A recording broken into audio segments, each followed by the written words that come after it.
Amy Allwine was a devoted wife, mother, and respected dog trainer who lived in Cottage Grove, Minnesota. She and her husband Stephen ran a successful business training service dogs, and by all appearances, they were a loving and prosperous family. But underneath that surface was a story of manipulation, betrayal, and murder that stunned everyone who knew them.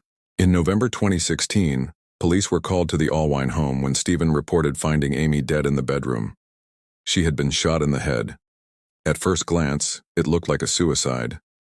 A 9mm handgun was found near her body, and there was no sign of forced entry. However, inconsistencies quickly began to emerge. The angle of the gunshot and the position of the weapon did not match typical suicide cases. Amy had no history of depression, and friends described her as upbeat and committed to her family and work.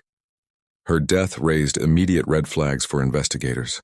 Stephen Allwine presented himself as a grieving husband, but detectives noted his calm demeanor and rehearsed responses. As they dug into the couple's background, a shocking series of discoveries unfolded. Earlier that year, Amy had been the target of an anonymous online harassment campaign. Someone had contacted the FBI claiming Amy was having an affair and trying to hire a hitman to kill her husband. The FBI investigated and found the claims were false. They believed Amy was the real target of a framing effort. Authorities traced the dark web communications used to solicit a hitman to an account created on the computer at the Allwine home. It turned out Stephen was the person behind the messages. He had used cryptocurrency to mask his identity and attempted multiple times to hire a contract killer to murder his wife. When those plans failed, he decided to do it himself. Stephen poisoned Amy with scopolamine, a drug that causes confusion and sedation, before shooting her in the head and staging the scene as a suicide. Digital forensics played a crucial role in unraveling the case. Investigators recovered deleted messages, cryptocurrency transfers, and search history from Stephen's devices, which showed his extensive planning.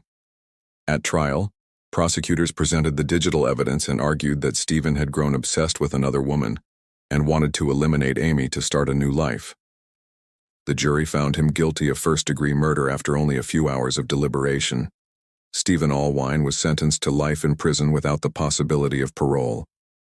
The judge called his actions cowardly and calculated. Amy's family continues to mourn her loss and raise awareness about the growing dangers of cyberstalking and digital manipulation.